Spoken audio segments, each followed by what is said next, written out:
Hello and welcome to our presentation, which is The Adventure with 1,000 Faces. Hi, I'm Scott Bruner. Kind of moderating this. Of course, we're coming to you from the wonders of the recorded internet through Zoom. But we are looking forward to talking today about The Adventure with 1,000 Faces, and that refers to Colossal Cave Adventure. Obviously, what's often commonly referred to as the first text adventure, although there's some specifics that may complicate us actually thinking about Colossal Cave Adventure as the first adventure, but it is certainly one of the most influential of all time. And today, me along with three other folks from the Milwaukee area are going to be chatting a little bit about the different iterations of Colossal Cave Adventure, its impact, and its enduring legacy. And I'm going to introduce each of the people that's going to speak today, and then we'll jump right into it. These are a series of videos that we're putting together, so hopefully this will all work. First of all, I will introduce the first person who will be speaking after I give this introduction is Kristopher Purzycki from the University of Wisconsin-Milwaukee. He's going to talk about the very earliest iterations of adventure as artifacts of the techno ideology that still resonate. Open accessibility, iterative design, and modding are but a few concepts associated with contemporary digital humanities that projects like Crowther and Wood's Colossal Cave Adventure spurred. He's also going to talk quite a bit about spaces and places as well with Colossal Cave Adventure. Of course, Willie Crowther and Don Wood's Colossal Cave Adventure, the first text adventure that we'll be chatting about. I am going to talk about, my name is Scott Bruner. I am a University of Wisconsin-Milwaukee PhD student, and I'm going to be discussing the Atari 2600 graphics-based version of Adventure created by Warren Robinett. I'm going to analyze how the game was translated for a home arcade system, what was gained and lost in that translation, and what we might be able to, different avenues kind of thought that we might have about adventure. After me, UWM PhD student David Stanley will be discussing Microsoft's Adventure, the software corporation's commercial translation of the original game in 1979. David's going to discuss how the transition from a freely shared game on educational mainframes to a retail product for home computers changed the way that we related to Crowther's initial work. And finally, we have Sarah Stanley, who's a PhD student at UNLV, and she's an instructor at Marquette University here in Milwaukee. She's going to discuss the 2017 open source version of Adventure to investigate how the game has become a major advocate for open access distribution in contemporary gaming, why the game continues to captivate our curiosity and interest for both gamers and coders alike, and finally, what the future might be holding for Colossal Cave and its legacy. So with that, I'm going to turn it over now to Kristopher Purzycki, who will begin our first presentation.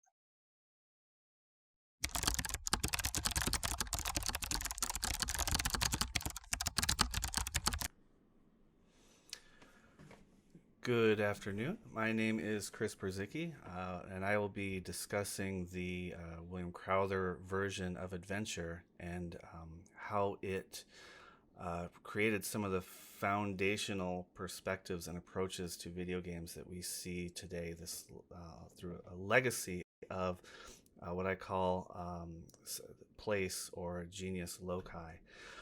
Before kicking off, I did want to say thank you to the organizers and volunteers that put together NarraScope. I know this is quite been an interesting year, and I cannot say how much I appreciate that you have continued to put on this amazing event, but also to be a part of it. It's thank you for that. All right. So again, my name is Kristopher Purzycki. I am a lecturer at the University of Wisconsin-Milwaukee, where last year I finished my PhD, where my dissertation was on place and placemaking and this spirit of place that computer games have, I argue, always had a very strong connection to. And although in the dissertation I confess that adventure was a very small part of that, it was part of that foundation. So this is an opportunity for me to expand on that a little bit and think about adventure, how important and crucial it has been to not just early game development, but also games as they currently exist. So I'm going to jump right into it. All right, so I don't want to spend too much time talking about the history of adventure. I guess I assume a little that if you're watching this, you probably have some knowledge of adventures background, but really what I want to focus on as far as the history goes is Crowther's personal history, what we know of it. So, Crowther was a defense contractor. He was part of a development team that worked on ARPANET, obviously the foundation for our internet that's holding our lives together for the last couple months. In the early 70s, Crowther was also he and his wife were caving enthusiasts. He had created a simulation of Bedquilt Cave, which at the time had not been incorporated into the Mammoth Cave system. So I think in the 70s, Nelson mentions that he had created a simulation of a Bedquilt Cave. Now this is it's a good distinction to make here, that he had already had prior to this a simulated space, a rendition of a representation of a cave system. So he had that in his belt already. Also, as Nelson points out, he had a lot of that caving jargon in his mind as he was building these things, right? So we have terminology like rooms. And I want to kind of throw in there that there's a very significant attachment to the spaces that he's creating. Okay, so now and I'll discuss this mentioned later, but up until this point, we've had games for sure. Adventure is certainly not the first game, but it's one where where space becomes a fundamental component, in that space starts to become embedded with particular value systems. All right. His partner in caving enthusiasm and wife at the time, Patricia Crowther, also I would probably even more accomplished spelunker or cave diver. She was crucial in connecting those systems in Mammoth, but unfortunately, she got involved with one of the other members of these expeditions, and they eventually they got divorced. So this would certainly put a damper on anyone's love of caving. Certainly, that prompted a disconnect from this pastime that they had shared together.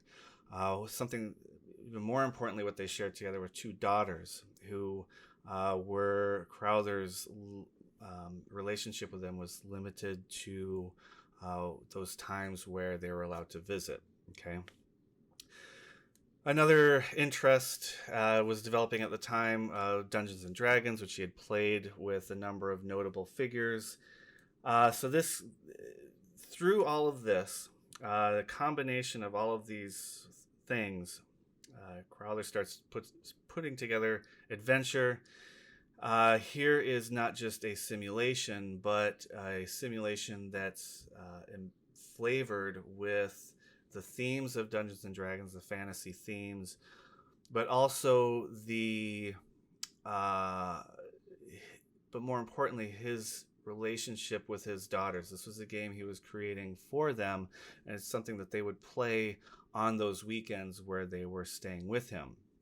So that's kind of the history of Adventure. So where does before connecting this to place, it's important to start thinking about what exactly is place. Now, games are usually, more often than not at least, discussed as spaces, virtual spaces, simulated spaces, representational spaces. Orset and later on Montfort talked about use the labyrinth as metaphors. We've got Jesper Juhl, Miguel Scart talking about games as spaces. One of my favorite passages, Richard Bartle, in Designing Virtual Worlds, was maybe not certainly the strongest advocate for games as places. But even Bartle, as he's elaborating on this position, confuses space with place. And though he's right, the language that he uses later on in his chapter there, it does start to conflate architecture and structures with the more value-laden systems and cultures that we use when we're talking about place. So what exactly is place? Well, I don't have that much time to go into it, so a brief, all too brief summary. Some things to keep in point. We turn to geography now. They are the proponents of the theorists of place. Edward Casey is probably one of the most noted geographers who have really talked about place, advocated for place as something that we got away from over time, but he throughout his career has advocated for us to return to place and the spirit of place. As Casey mentions, you cannot have space without place. Space always emerges from place. We cannot have this room without the value systems that created it, the historical context, the cultural, the people.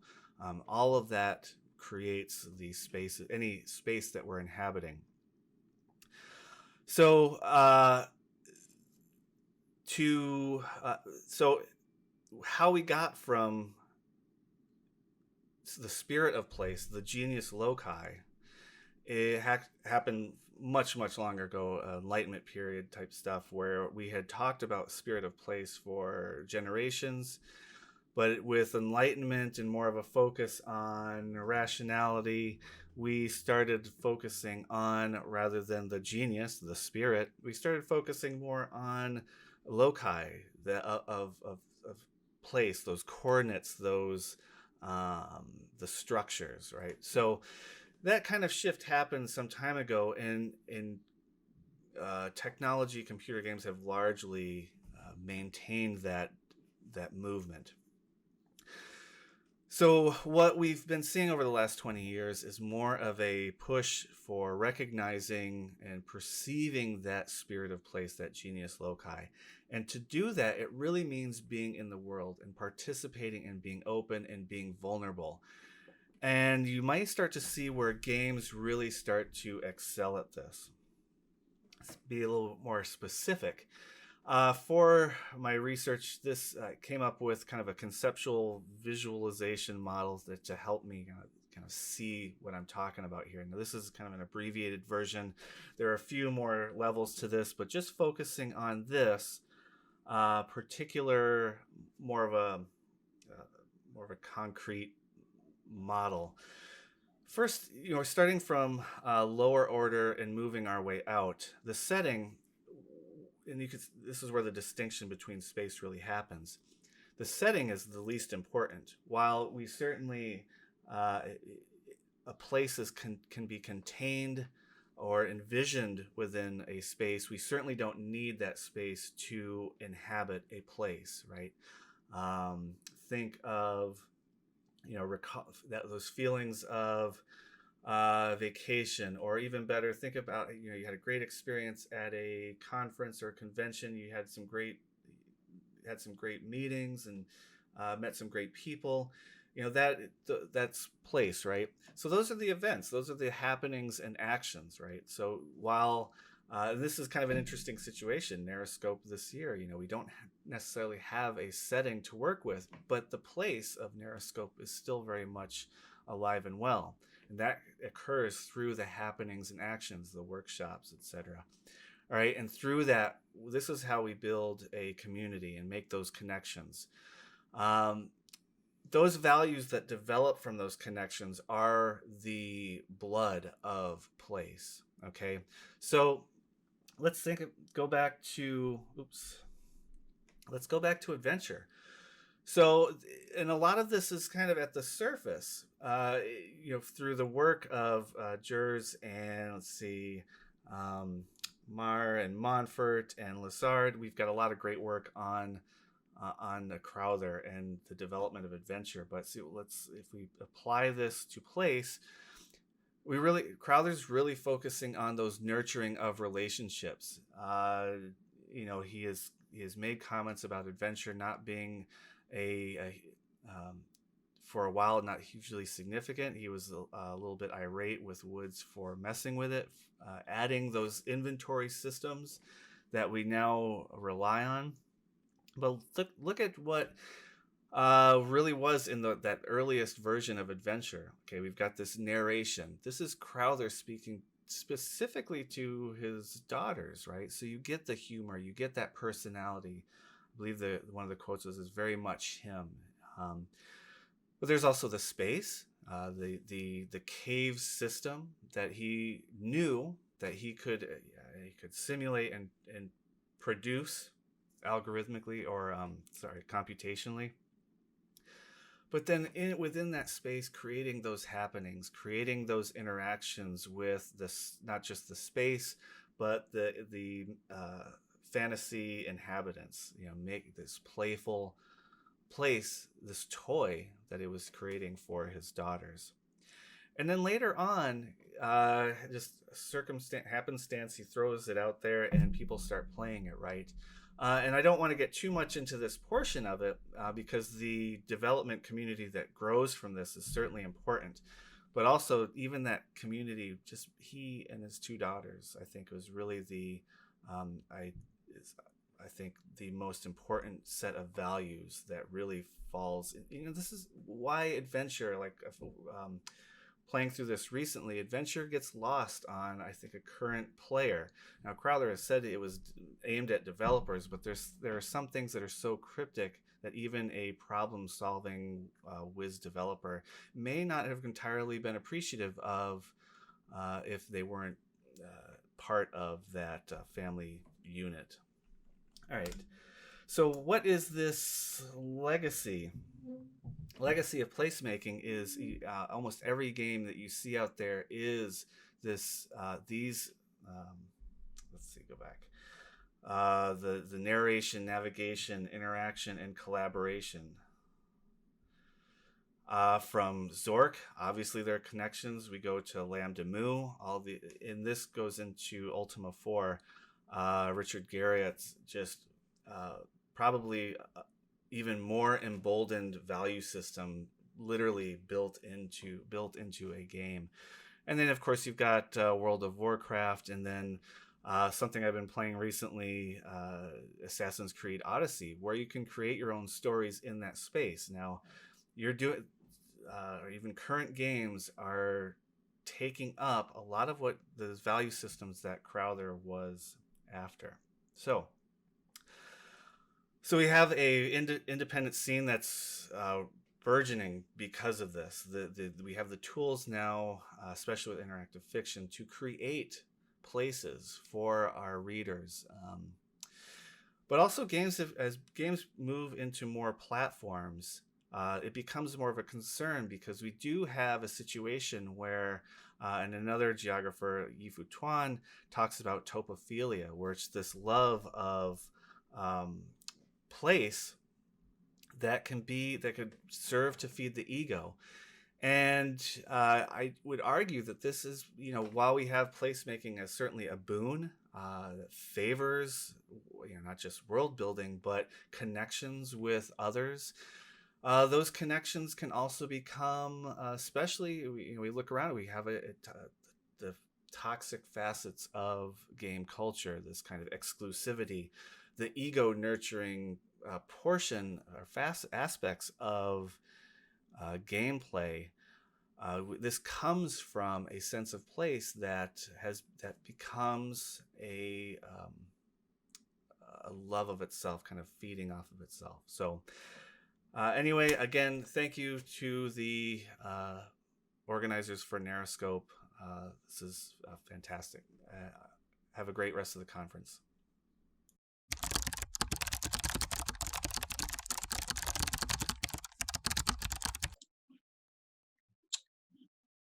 All right, thank you very much, Chris. So I'm going to be talking about one of the most kind of compelling translations of Willie Crowther and Don Woods' adventure, the translation of adventure into a graphical adventure game for a mass market home console, the Atari Video the Atari 2600 video game system. So let's jump into it. First of all, what is Atari Adventure? So, as I mentioned, it is a game cartridge for the Atari 2600. The Atari 2600 was one of the most popular video cartridge systems, released in 1977. You can see what one looks like there on the bottom right corner. And it's responsible for it was a lot of popular arcade hits were ported onto the Atari 2600. Missile Command and Atari Space Invaders were very popular hits. And Combat was the one game that came with the cartridge. It was a very popular system, but it was also a rather simple system. It only offered 4K of accessible memory for designers to design on. Now, Atari Adventure was a game cartridge designed for that. It was designed in 1979, but it was not released until 1980. It was a translation, recreation, interpretation, whatever word you would like to use, of Woods and Crowther's original Colossal Cave Adventure. That was the ambition that the designer had. That was the idea behind it, was how could we take this extremely popular for the folks who played it, adventure, and turn it into a game for, again, the mass kind of hobbyist market. It was designed in 1 year by one person. Before we talk about who designed Adventure and why that's so interesting, I do want to pause for a second to talk about the art for the game. And I could do an entire presentation on the art because it's so fantastic. But the reason I want to do this is Atari was awful at providing any type of recognition for the artists and writers and designers that were working on their games. As a matter of fact, neither the artist nor the designer nor the programmer, they're all the same person, but the artist as well, who did these amazing drawings. You can see the box art, up here in the middle left, and the actual cartridge, same art. On the upper right, none of these people receive any credit on the box or within the instruction booklet as well, but they do receive a little bit of credit inside the game. All of this person, Susan Jekyll, is the person responsible for the art. One of the cool things is that Atari had its own illustration department in-house. And if you've ever seen Tim LaPatino, I believe is his name, he created a book called The Art of Atari, and it looks at all the different amazing art that artists made to kind of illustrate Atari programs. It's a book I highly recommend because it's fascinating. It's certainly fascinating to see all the different iterations of art that were created to kind of represent the experience that Adventure provided players, none of which exactly looks like stuff that happens in the game. I don't remember a series of dwarfs leaving a castle. You can't see it on this picture here, but there's actually a crown, which again isn't in the game. That being said, it still seems to be extremely evocative of the type of kind of fantasy exploration that the game, offers. And it does. It's a fantastic game. I haven't said that yet. Adventure is often considered one of the best Atari 2600 games, and I concur. It was designed by Warren Robinette. He would create 3 Atari games during his stint at Atari, Basic Programming, Slot Racers, and the game in between of those was Adventure. It was designed, he designed and programmed all of Adventure. Again, when Atari's programmers were basically told, hey, it's your job to go make games, go make some games, come back and let us know when they're ready.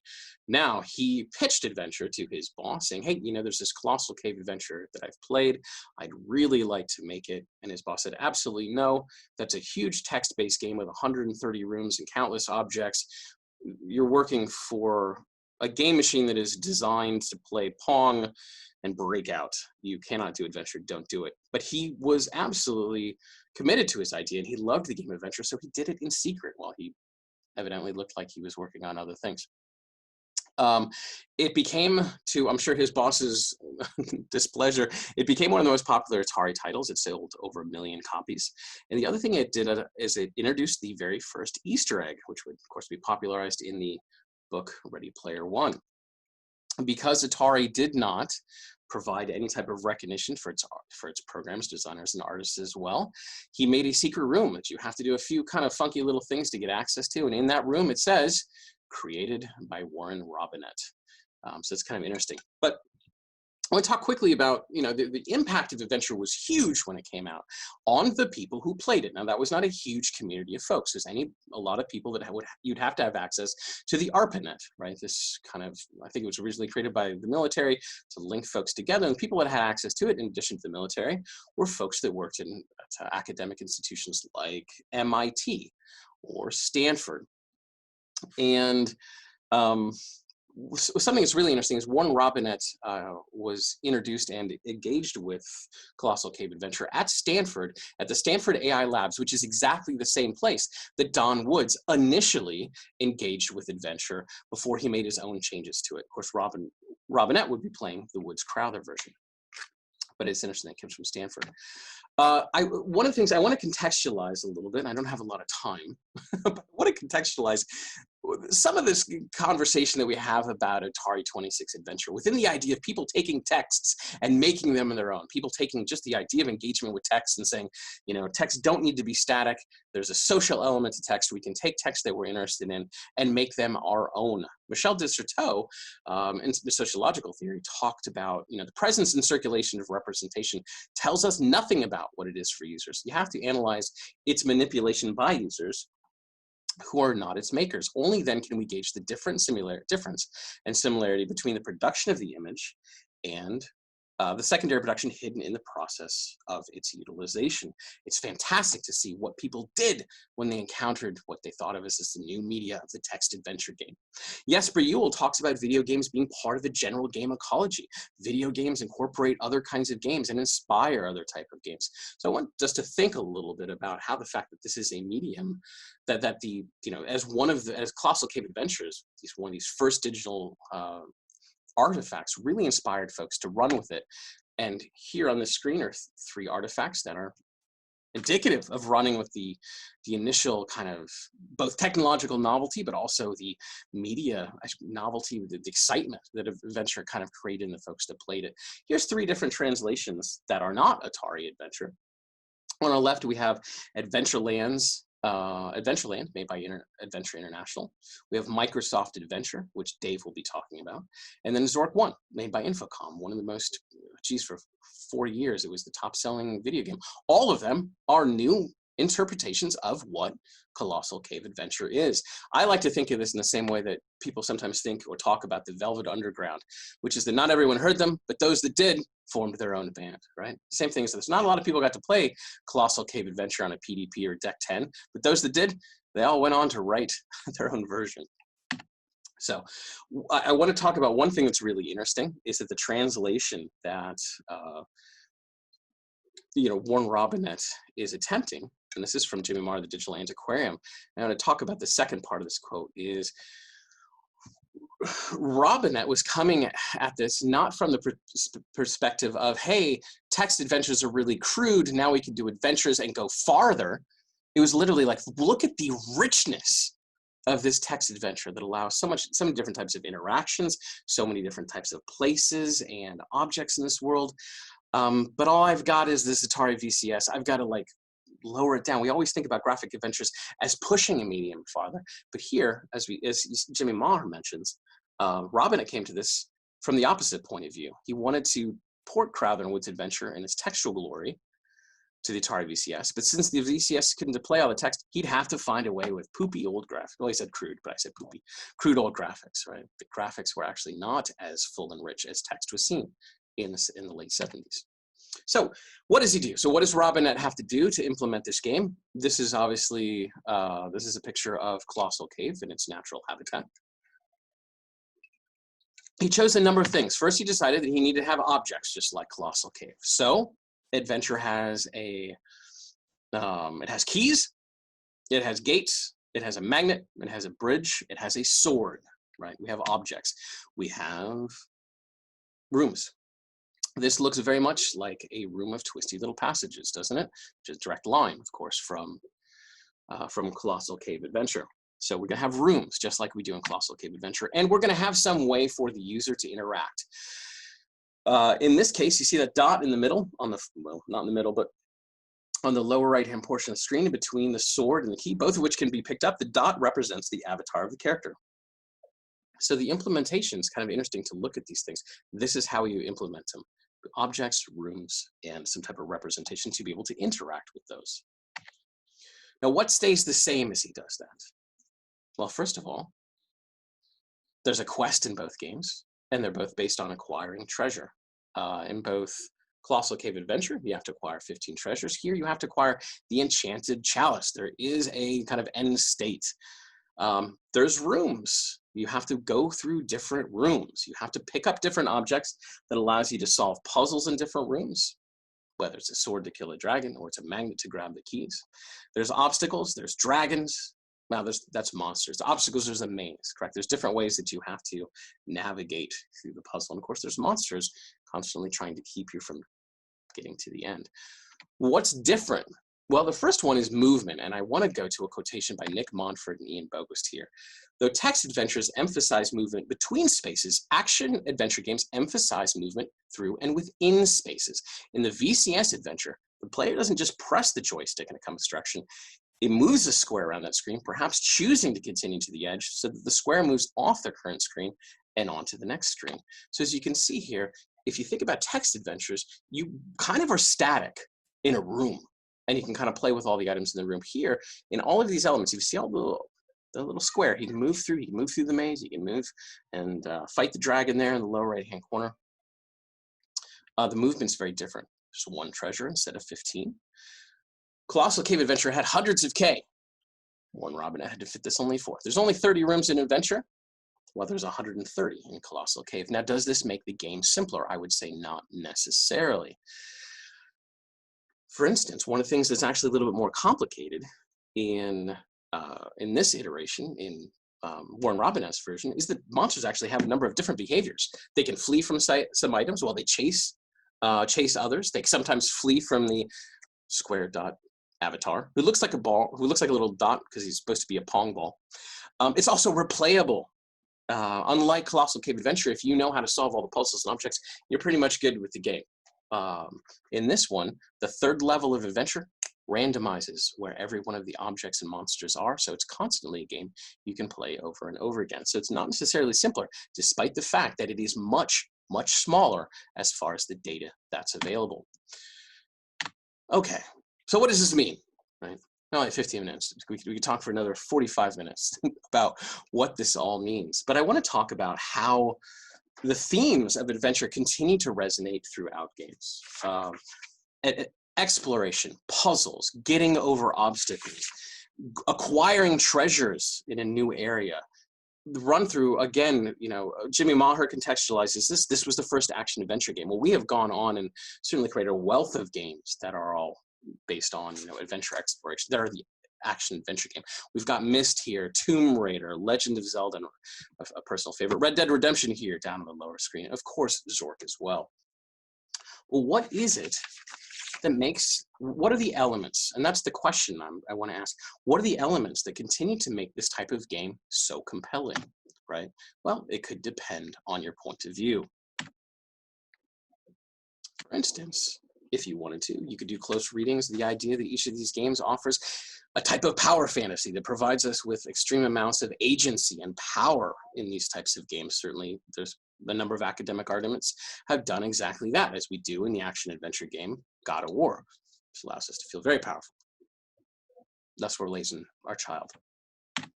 Is it possible that these games are so compelling because they follow a classic narrative arc? The name of this conference, the name of this presentation is, what is it? Adventure with 1,000 Faces, which is a reference to the hero of 1,000 Faces. Well, all these games tend to, you know, follow that classic narrative arc of a hero going off into an adventure that irrevocably changes that hero. Is that what's compelling? Is it compelling because it offers colonial themes of going into a foreign landscape and taking things from them, subjugating the people that live there? That's a kind of a more depressing way to look at it, but certainly those themes, and I have made that argument in papers about Myst and Riven in the past, that there is a strange colonial feel to these games. Is there something there that is particularly compelling about what these games provide in their experience? Or, as I sometimes like to think, is it just the idea of putting the game state back to where it should be? The chalice, returning the chalice in adventure is not like, you know, taking the Holy Grail to, to King Arthur's. Returning the Grail to where it should be. It's the Tetris thing, right? These blocks should go here. I'm organizing things. I don't have an answer to what it means or why it's so compelling. I'm just asking you a question of people watching this. But what I do want to think about is how every time we interpret or recreate these games or these experiences, it always reveals a lot about us.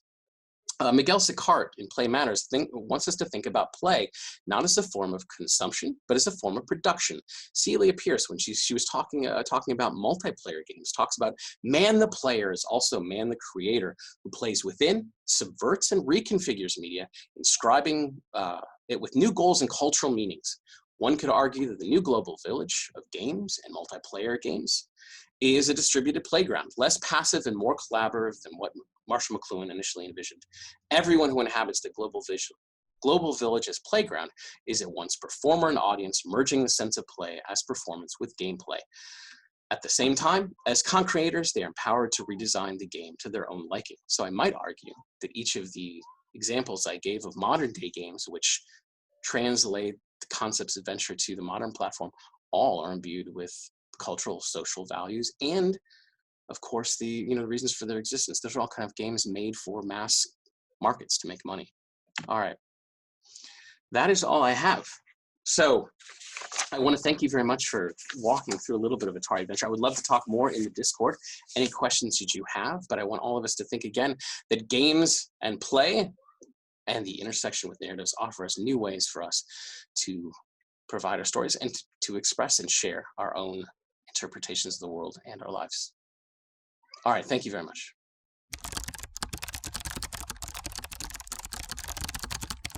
Hello, hi everybody, and welcome to my presentation on Microsoft Adventure.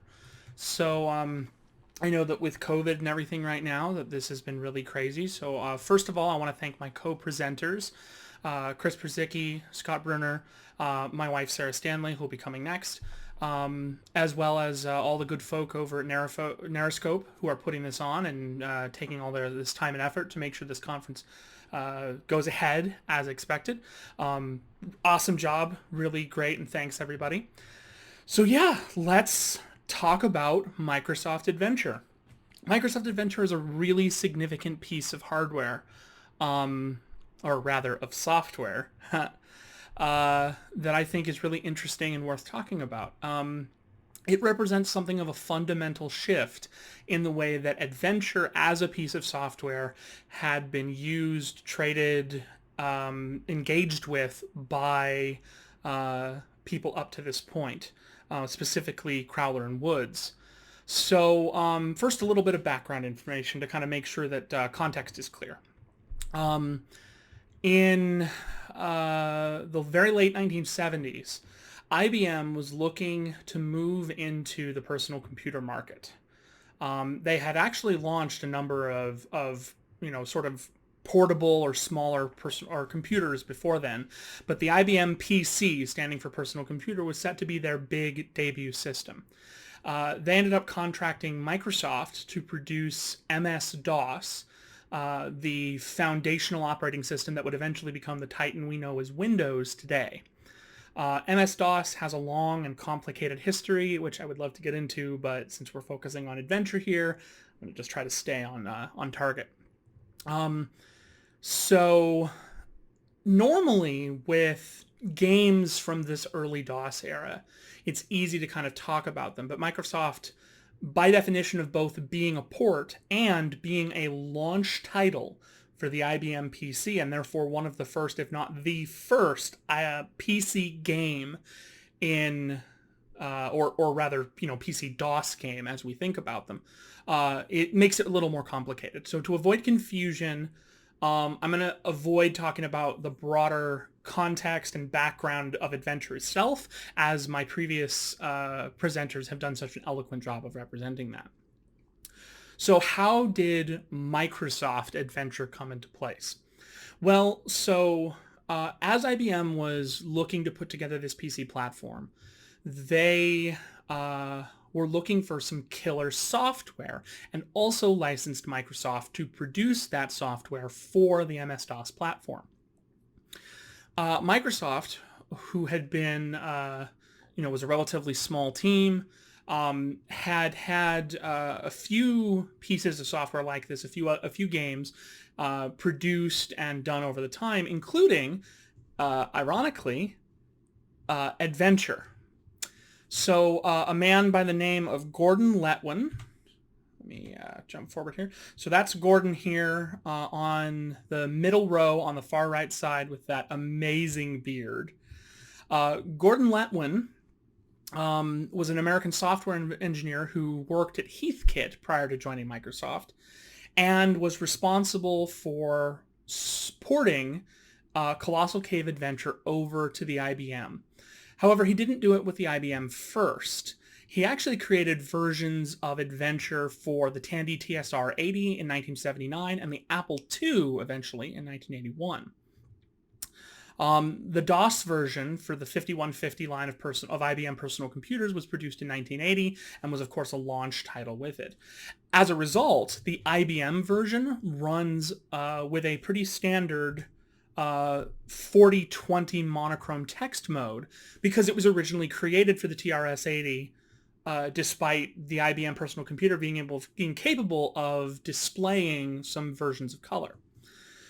So it's an interesting idea that a game that had been developed for platforms like the server and mainframe systems that Crowther and eventually Woods had originally developed it for, that it had then been created it had been ported by this company like Microsoft that was becoming such an industry giant, and then eventually was a launch title for the then computing world leader, IBM. This is a really fascinating kind of happenstance because it represents a fundamental shift in the way adventure is controlled. Interesting fact, Microsoft Adventure for the IBM PC is one of the only versions of Adventure that exists today that is not freeware and is still under copyright. Now, as our next presenter is going to talk about extensively, the source code has been released and there are multiple other versions that have happened. I mean, Adventure is just about everywhere. But this Microsoft Adventure is still both for sale and still under copyright. Let's talk a little bit about the physical packaging, because I actually think it's a really fascinating discussion. So Adventure, the big deal killer app that was going to come out for the IBM, was marketed just like everything else in typical International Business Machines fashion in one of these gray colored folios that inside contained the manual and the single diskette. So from the outside, you would look at this and say, oh man, what is that thing? But inside of it, you get this gorgeous manual, which has that beautiful art on it, and really helps to sell Adventure as perhaps something more interesting than just another piece of business software. So let's talk about Gordon Letwin a little bit. He originally went to Purdue University to get a degree in physics. However, he eventually found his interest at their computer department. As I said before, he worked at Heathkit for a long time, and then eventually came over to Microsoft. Major notes of his career include that he wrote a basic compiler for Microsoft, and he might be best known outside of it working on Adventure as the lead architect of what would become IBM's OS/2, their kind of own branching version of the DOS operating system, which was a competing operating system with Windows 3.1, which would eventually come out in the years following. He designed many of the core components of that operating system. So he retired from Microsoft in 1993, having become a millionaire while working there, to kick back with his wife, which I think is a really excellent thing to have done. He also donated a substantial amount of his money to the Wilberforce Foundation, a environmental charitable foundation created by him and his wife, which I think is really, really cool. Some interesting facts about Adventure. The gameplay itself is effectively identical to original Adventure, Colossal Cave Adventure. Well, this is debated in some circles as there were numerous versions of Microsoft Adventure that got copied or passed around or modified by others, as well as various versions of original Colossal Cave Adventure that had been modified and released in hacker and enthusiast markets that claimed to be sort of the definitive version of the software.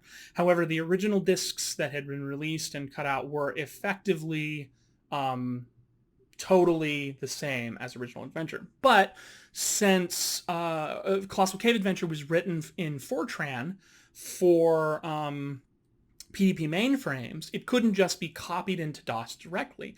So Letwin ended up rebuilding it from the ground up in assembly language, which is, the ones and zeros of code.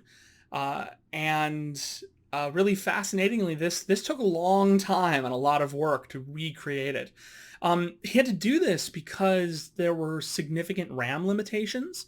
How much memory could be actively stored and engaged with at any given time meant that having the background processes such as dwarf location, what room takes you in and out of certain areas when you're traversing the forest, etc., can only be done while loading them into RAM, and they don't actually use any kind of clock cycling or system timing. So there's no, the speed of the processing doesn't matter, but the RAM usage was quite important. As a result, he didn't technically create it as a DOS application, since DOS used a small amount of RAM itself. Instead, Letwin created it as what we call a booter software. Where you would insert the disk and start the computer, and the computer would boot into Adventure from the disk instead of booting into DOS and then loading Adventure subsequently the way you would much software, to get back that tiny sliver of the RAM that DOS itself would take. That allowed Letwin to really work through and have the most resources of those computers possible to create his versions of Adventure. Microsoft Adventure contains no direct reference to Crowther and Woods, nor any credit to the two of them being original programmers. It does indicate that this is a recreation of Colossal Cave Adventure, but as you can see by the splash screen I've linked here, Gordon Letwin's name, Microsoft's name, IBM, and Softwin Association, which is the publisher that Gordon Letwin himself made up the entirety of, are all listed here on the front page, but otherwise there's no direct reference back to Crowther and Woods. The legacy of DOS and the legacy of PC gaming is one that is felt incredibly to this day. Every computer game we buy is in turn, based on the assembly language and the architecture we use, a PC game that has in some way a descendancy to these old DOS machines, and by extension has a technical and a commercial legacy going back to Microsoft Adventure. It was the privatization of what had been up to that point an entirely free piece of software that was traded around and engaged with by hackers and enthusiasts in the community. This harkens to Bill Gates' rather famous letter that he wrote talking about Altair language and compilers, and being angry at hobbyists for sharing the software amongst one another instead of paying the company that developed or created them in the first place. I find his anger and then his willingness to take a piece of software that had been freely given and copyright it and effectively claim ownership on it, and as a result make millions of billions of dollars over the course of the life of both this particular piece of software and DOS itself, to be a really interesting position for one of the world's richest men in one of the world's largest companies to have taken. I don't want to talk really anymore about Adventure, or about the corporate end of Adventure itself, but I do want to talk a little bit about the legacy of Adventure. So in just a few years after that, in 1983, Level 9 Games released a set of games which they originally called the Middle Earth Trilogy, but eventually became called Jewels of Darkness.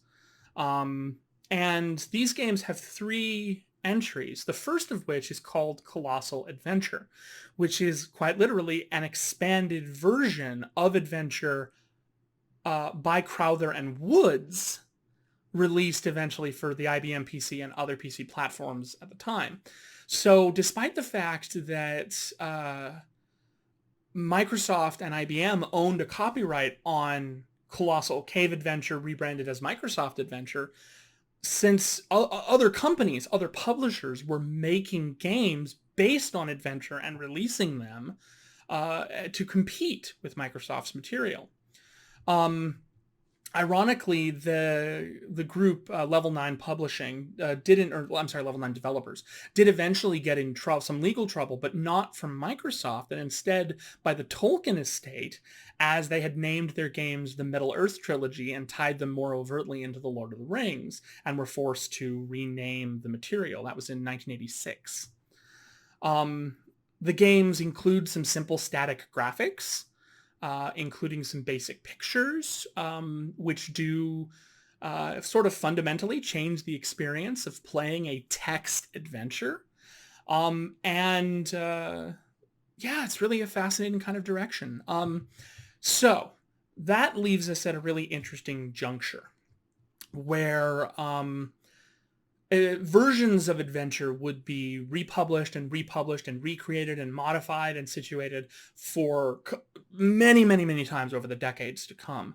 And as a result, the game has remained this sort of gold standard, this icon in the industry as a, let me just switch my slide here, as a significant title in both the text adventure and the interactive fiction fields, as well as in the DOS gaming field, as well as just in kind of PC gaming pretty broadly. But it was a game that had once existed in a very free and open state, and Microsoft and IBM had taken and turned it into something that you had to pay for. And I find that to be really, really fascinating and really indicative of the way that the sort of cutthroat salesmanship that the computer industry and that especially software would take as a whole. All right, well, thank you everybody for your time. I hope that this was informative and useful. I hope it kind of created some interesting direction that you could think about as we pass on to the kind of most modern take on adventure with Sarah. So thanks everybody, and goodbye.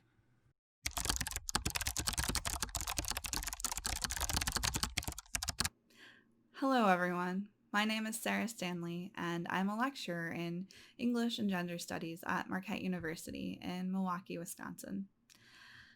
Today I will be discussing open adventure. Few computer games have had a more significant impact on the trajectory of the medium than Colossal Cave Adventure has. Inspiring future iterations on text-based and, subsequently, graphical adventure games, Colossal Cave Adventure was one of the first interactive fiction games. Though Colossal Cave Adventure was initially developed in 1976 by Will Crowther and expanded upon by Don Woods in 1977, it has continued to shape computer games ever since. Not only has its influence on later games continued to resound, but versions of Colossal Cave Adventure itself have appeared on nearly every platform, the scope of which this panel has, in part, attempted to illuminate.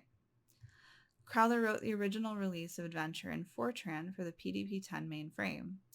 This version included puzzles for users to solve as they explored an environment based on the Colossal Cave Complex in Kentucky. However, the initial game lacked a scoring system, which Wood's enhancements added in addition to more puzzles. This release, in which the user could earn a maximum of 350 points, is the iconic version of the game. Most ports derive from it, though not all ports are straight ports. Many implementations add their own puzzles and increase the maximum score available. Colossal Cave Adventure has continued to spawn various versions, adapted from a combination of Crowther and Woods' separate releases. Many of these versions have remained unofficial, however. This makes the game's publishing history almost as complicated as its subject matter. In 1977, Crowther and Woods approved a Unix port of the 350-point release of Colossal Cave Adventure, programmed by Golagili. This port is open source, meaning that the freely available code can be downloaded and used by anyone and cannot be retained for commercial or copyright purposes. The official Crowther and Woods version, which culminated with the 430-point Adventure 2.5 in 1995, never had a formal open source license attached to it, until now. In 2017, Eric S. Raymond, author of The Cathedral and the Bazaar and longtime champion of open source code, with the approval and encouragement of Crowther and Woods, released the official version of Adventure under an open source license. Raymond calls this release Open Adventure to avoid conflict with various unofficial releases of Adventure. Open Adventure also compiles to an executable named Advent, which was the command for Crowther's original PDP-10 version, to avoid conflict with the 350-point Unix version's use of Adventure for its executable. To host Open Adventure and to start work on improving the code, Raymond has created a repository on GitLab, an online program database where various users can copy and collaborate. Raymond and others are actively improving code from a 1995 release of a game whose development started in the 1970s, focusing especially on adding historical information to various text files in the repository, as well as on enhancing code. The makefile has been improved, regression tests have been added, and some of the code has been cleaned up. However, there is still a lot of work to do. The source code for Adventure 2.5 was automatically converted from Fortran to C, so it's nowhere near as clean as it could be. However, the author comments in the code are still intact and worth reading for anyone interested in taking a look at a piece of computing history. As Raymond has written on his blog, this is code that fully deserves to be in any museum of the great artifacts of hacker history. He goes on to say, but there's a very basic question about an artifact like this. Should a museum preserve it in a static form as close to the original as possible? Or is it more in the right spirit to encourage the folk process to continue improving the code? He has elected the latter. It would have been easy to simply put an open license on the project, do enough coding to get the game to compile, and call it done. Much like you could fix up a classic car simply by making it run again. Instead, Raymond's choice of investing the work to translate the Fortranish C into modern C is much more akin to restoring a classic car. This restored code optimizes the game rather than preserving it in a state of arrested decay. Open Adventure also indirectly works toward preservation by raising modern awareness of interactive fiction games more broadly, drawing attention to the Interactive Fiction Archive, which houses not only a plethora of games, but the tools to play and create them. This concludes this presentation. Thank you so much to NarraScope for putting on this excellent conference despite the challenges, as well as for everybody's time, patience, and continued involvement.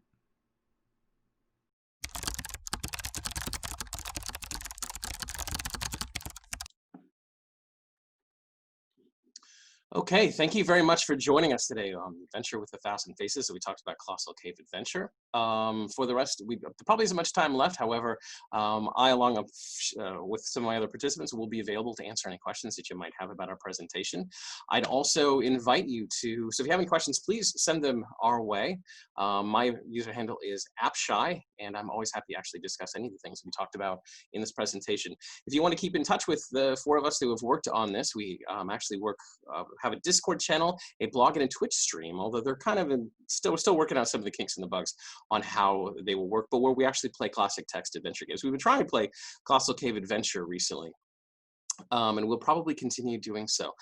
So the IEF Drive-In, if you ever want to chat with any of us, just let me know, and I can be more than welcome to join us in that Discord channel, and I can let you know where the Twitch stream is as well. So thank you very much. Thank you for the organizers of NarraScope for having us, and we look forward to seeing you next time. Thank you.